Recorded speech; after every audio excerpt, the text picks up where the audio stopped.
the garland of withered frangipani. The air in the stilt house hung heavy, smelling of burnt jasmine incense and the coming monsoon that promised no relief from the heat. It was the kind of thick, waiting air that settles over the Cambodian countryside in the dry season's final, desperate days. An atmosphere so dense you feel you could chew on it, tasting the dust from the dirt roads and the sweet rot of overripe mangoes. I had come back to my village, a small cluster of homes on stilts nestled between shimmering rice paddies and the shadow of Kulin Mountain, to look after my grandmother. Yi. In Phnom Penh, my life was a frantic buzz of motos, deadlines, and the endless blue light of screens. Here, time moved like the lazy brown river that fed our fields. Slower, heavier, and lately stranger. My grandmother, her back to me, rocked gently in her wicker chair on the veranda. The rhythmic creak of the chair was usually a sound of comfort, the soundtrack to my childhood naps. But tonight it was off, a grating, anxious sound. Her low chant was a rasping noise I had never heard before, not one of the familiar Pali blessings she would murmur while tending to her orchids. It was guttural, ancient. Her frail hands, usually knotted with the painful bumps of arthritis, moved with a fluid, unnatural grace as she wove a garland. But she wasn't using the vibrant, fragrant frangipani blossoms from the tree that grew beside our house. She was using the withered ones, the brown-edged, dying flowers that had fallen to the ground. Her fingers, impossibly nimble, threaded them together, creating a chain of decay. A gecko chirped from the rafters, a sudden, sharp sound that made me flinch. "Yi," I said, my voice softer than I intended. "The rice is ready. I made your favorite prahak kaitis." She didn't stop her chanting or her weaving. The wicker chair continued its mournful creak, creak, creak against the wooden floorboards. The sun had dipped below the horizon, painting the sky in violent shades of orange and purple, but she hadn't lit the oil lamp. We sat in the deepening gloom, her small, hunched silhouette a dark shape against the dying light. I took a step closer. The smell of the burnt jasmine was stronger now, acrid and sharp, nothing like the sweet perfume of the fresh incense she usually burned at the small spirit house in the yard. "Yi, are you feeling well?" She slowly stopped rocking.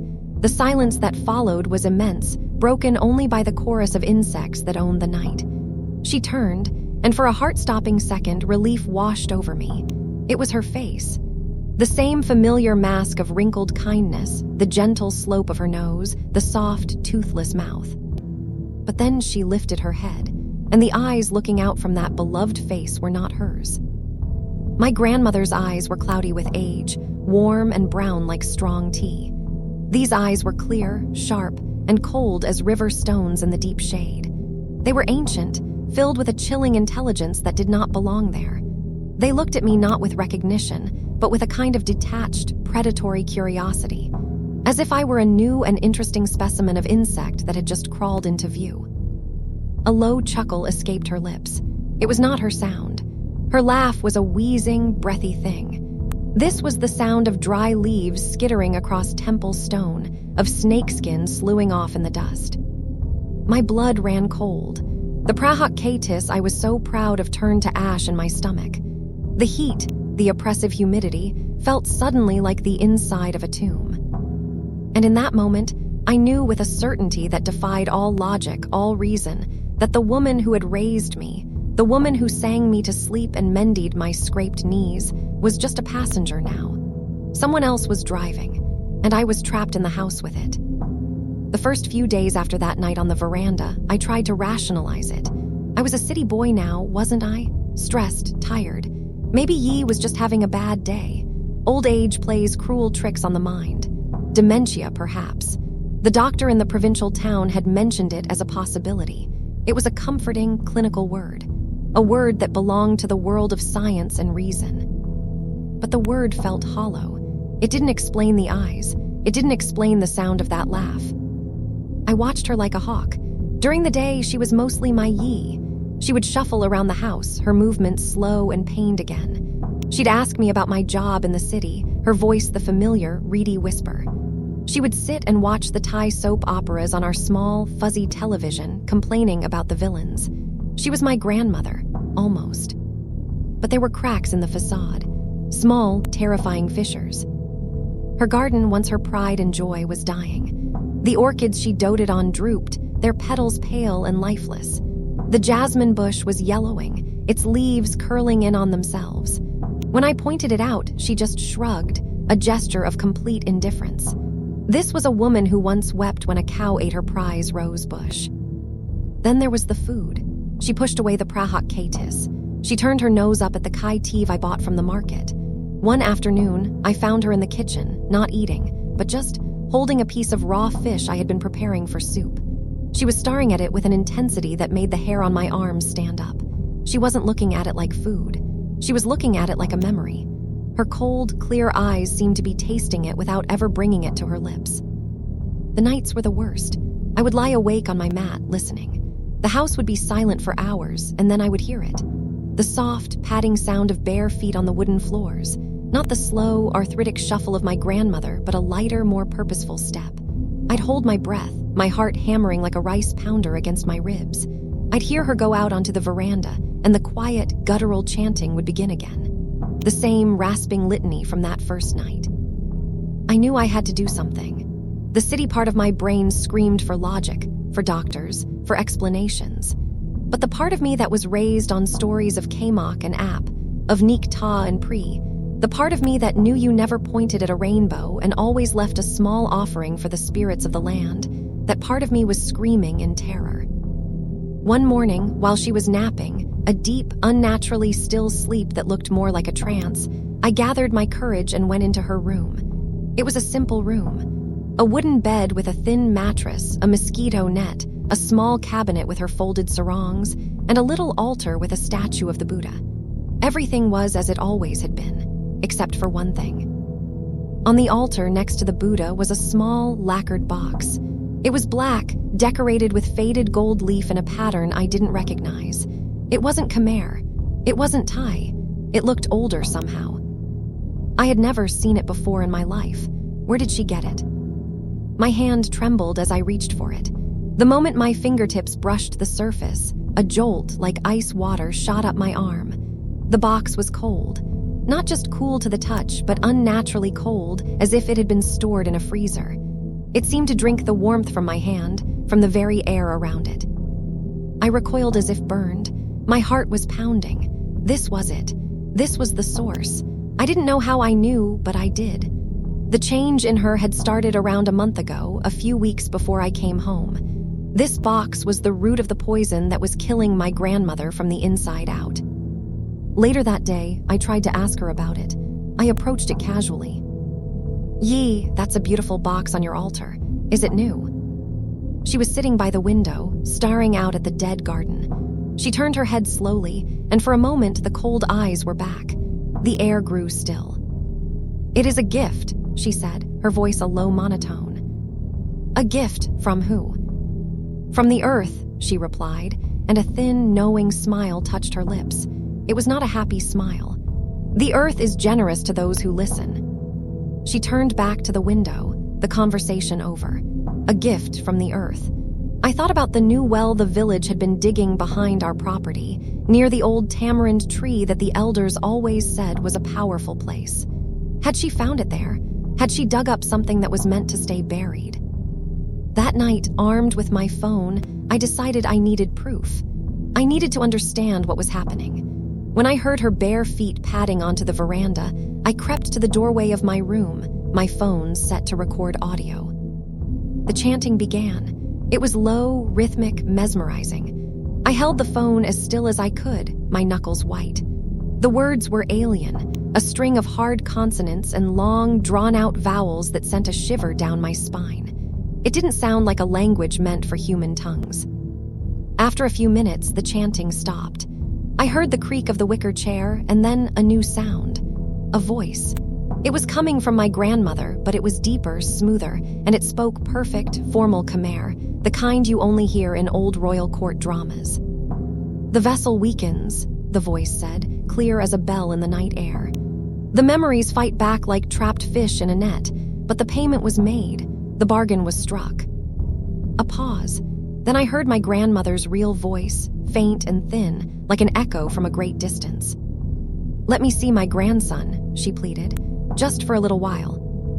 The deep voice chuckled, the same dry, horrifying sound I heard that first night. You see through my eyes. You feel with my hands. This body is strong again. Is that not what you wanted, old woman? To not be a burden, to feel the strength of your youth. This is not strength, Yi's voice whimpered. This is a cage. It is a palace, the other voice boomed, full of ancient authority. And I am its queen. Now be silent, your time is over. I stumbled back from the door, my hand clamped over my mouth to stifle a scream. My phone fell from my shaking hand and clattered onto the floor. The sounds from the veranda stopped instantly. Silence, a heavy, listening silence.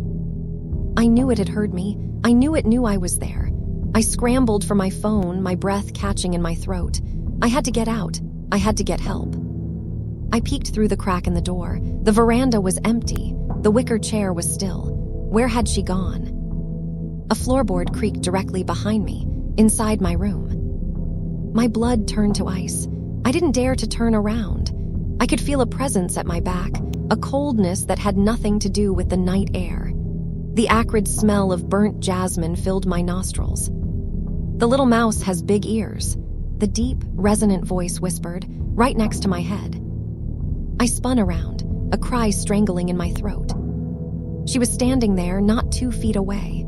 Her body, my grandmother's body, was rigid, her posture unnaturally straight. Her head was cocked to one side, and her eyes, those cold, ancient eyes, glittered in the faint moonlight slanting through the window. A cruel, predatory smile twisted her familiar lips. You should not listen to things that are not meant for you, it said, its voice a silken threat. I couldn't speak. I couldn't move. I was paralyzed, pinned by that inhuman gaze. It took a step closer, its movements smooth and silent. It reached out a hand, not the arthritic claw of my grandmother, but a strong, steady hand, and gently brushed a strand of hair from my face. The touch was freezing cold, like a dead thing. But do not worry, little grandson, it purred, its smile widening. You are part of the house. You belong to me now, too. Then, as quickly as it appeared, the tension in her body vanished. Her eyes blinked, and the cold light in them receded. They became cloudy and confused. My grandmother looked at me, her face etched with worry. Dara, Aundara, she asked, her own voice shaky and frail. What's wrong? You look like you've seen a ghost. She stumbled, and I caught her, her body suddenly feeling as fragile as a bird's. The thing inside her had retreated, leaving my trembling Yi in its place. But I knew it was still there, watching, waiting, listening from the depths of her mind. The next day, I fled. I made an excuse about a work emergency, packed a small bag, and took the first bus I could find to Siem Reap. I couldn't stay in that house another night. I needed help. Not from a doctor, but from someone who understood the world that I had stumbled into. My phone felt heavy in my pocket, a lead weight containing the horrifying recording. I found a small wat on the outskirts of the city, a quiet place where the monks were known for their wisdom in matters of the spirit. I was granted an audience with the abbot, an elderly man with a face as serene as a statue of the Buddha. I played him the recording. As the guttural chanting filled the small, incense-scented room, the abbot's serene expression dissolved. His eyes widened. His knuckles grew white as he gripped the armrests of his chair. When the two voices began to speak, he held up a hand, his face pale. Enough, he whispered. He closed his eyes, murmuring a prayer under his breath. When he opened them again, they were filled with a deep, profound sadness. Where did you record this? He asked, his voice grave. At my home. My grandmother, she has not been herself. The abbot sighed, a long, weary sound. This is not a sickness of the mind, my son. This is a sickness of the soul. The words she chants, they are not a blessing. They are a summoning, an invitation, an offering of a vessel in exchange for a service. A service? What service? I asked, my voice trembling. Perhaps strength, perhaps a cure for an ailment, perhaps just a release from the loneliness of old age. A powerful spirit of the land. We'll offer such gifts, but the price is always the same, the body. My blood ran cold. A ghost, often of someone who died a violent or unjust death, bound to the land, hungry and possessive. "The box," I stammered, telling him about the cold, lacquered box I found on her altar. The abbot nodded grimly. "An anchor. The spirit is tied to the object. Your grandmother must have found it, disturbed its rest. In a moment of weakness, of sadness, she must have listened to its whispers, and she let it in. Can you help her? Can you make it leave?" I begged, desperation clawing at my throat. He looked at me, his eyes filled with pity. "An exorcism is a dangerous thing. The spirit, this is old and strong. It has been in your grandmother's body for some time. Its roots are deep. Tearing it out could destroy the vessel. It could kill her." He saw the despair on my face. "There is one thing," he said, leaning forward. "The anchor, the box. The spirit is tied to it. If you can destroy the object, you may weaken the spirit's hold. You must take it far from the house to a place of spiritual power. You must burn it with blessed wood and chant the protective paratas. It may not drive the spirit out completely, but it may give your grandmother a chance to fight back." He gave me instructions, a string of Pali chants to memorize and a small bag of sacred herbs to burn. He warned me. The spirit would know what I was planning. It would not give up its new home easily. It would fight. It would use my grandmother's face, her voice, her memories to stop me. Driving the moto back to my village, the setting sun at my back, my heart was a cold, hard knot of fear. I wasn't a monk. I was a Kru Khmer, a shaman. I was just a graphic designer from Phnom Penh. How could I face down an ancient, malevolent spirit? But then I thought of my Yi's real voice, small and pleading from within that cage of her own flesh. "Let me see my grandson." I had to try. I arrived back at the house as dusk was falling.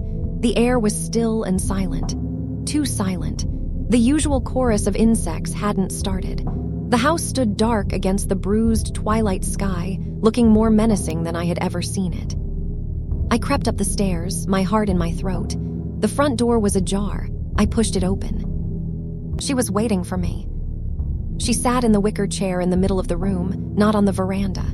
The black lacquered box was on her lap, her hands resting protectively on it, and she was smiling that thin, cold smile. The ancient eyes watched me, gleaming with dark amusement.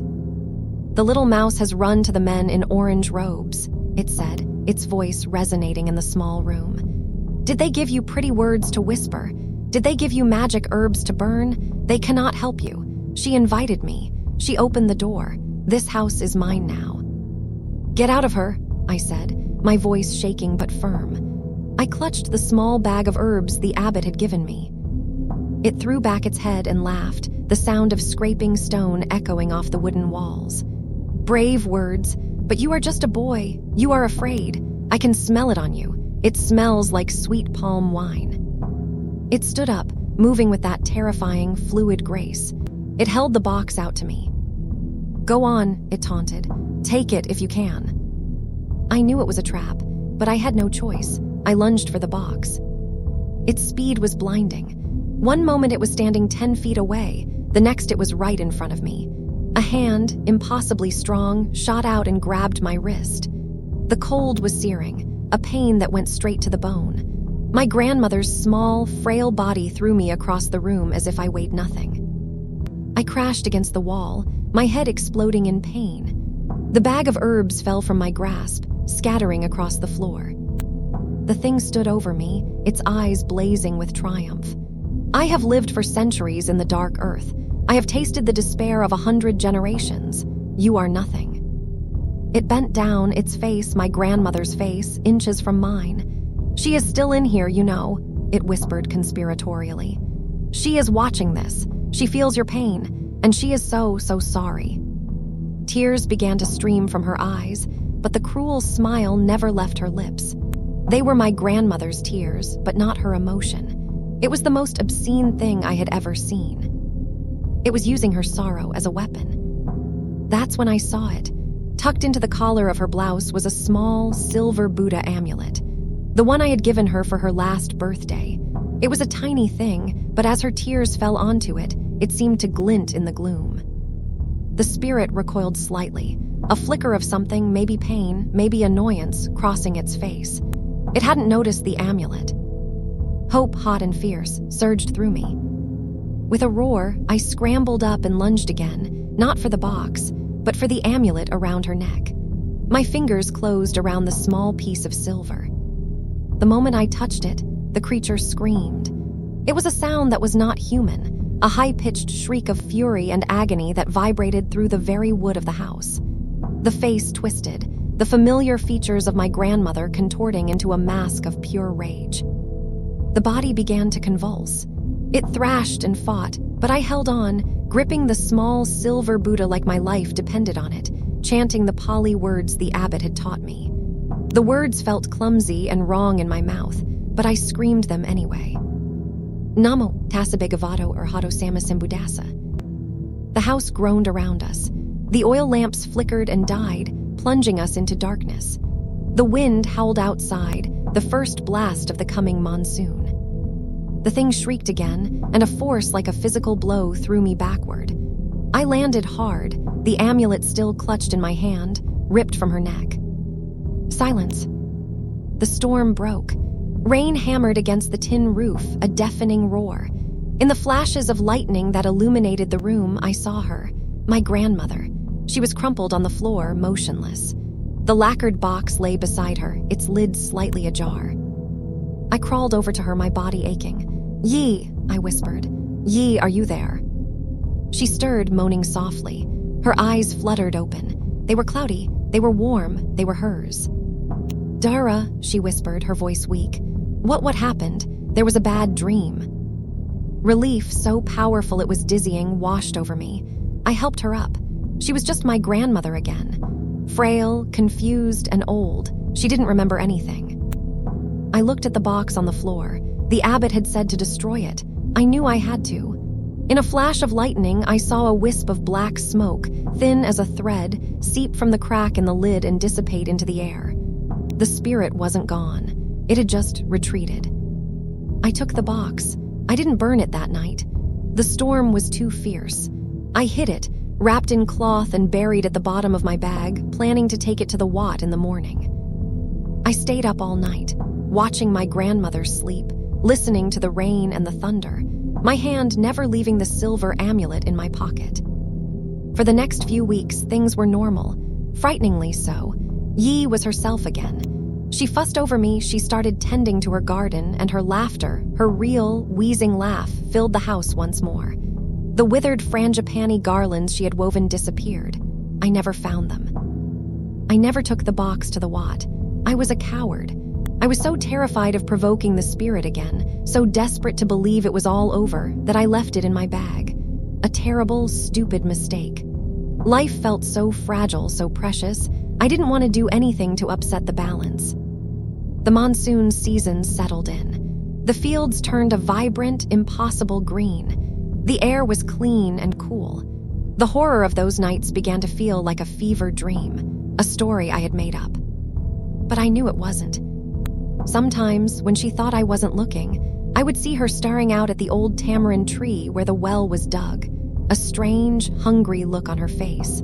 Sometimes, in the middle of a conversation, her eyes would go cold and clear for just a second, a fleeting glimpse of the passenger hiding inside. And then, tonight. The rain has stopped. The moon is full, casting a pale, sickly light over the wet land. I was helping her get ready for bed. She seemed tired, more tired than usual. As I helped her lie down, she gripped my hand. Her hand was cold. "Don't be sad, Aundara," she whispered, her eyes cloudy and warm, her eyes. I smiled, my throat tight. "I'm not sad, Yi, you just rest." I tucked the mosquito net in around her and turned to leave the room. "She is so tired, little grandson," a voice whispered from the bed. I froze, my back to her. It was the other voice. The deep, silken, ancient voice. It was quiet, not booming or angry, but soft, almost gentle. My blood turned to slush in my veins. I didn't turn around. I couldn't. "All this fighting," the voice continued, a sigh of contentment behind the words. "It wears her out, but she is learning, she is accepting. Soon she will not fight at all, she will just rest." A floorboard creaked behind me. "Soon," the voice purred, now right behind my ear, "I will be all that is left, and we will take such good care of you." I am writing this now in my room with the door barricaded by a chair. I can hear it moving around the house, not with my grandmother's slow shuffle, but with that light, purposeful step. I can hear the wicker chair on the veranda begin to creak. Creak, creak. The smell of burnt jasmine is starting to seep under my door. So listen to me. Listen carefully. If you are ever walking in the old places in the quiet countryside where the land remembers everything, be careful what you touch. Be careful what you dig up. Some things are buried for a reason. Some voices are meant to be ignored. And if you ever find a gift from the earth, do not accept it, because bargains are always struck in the dark, in the quiet moments of despair.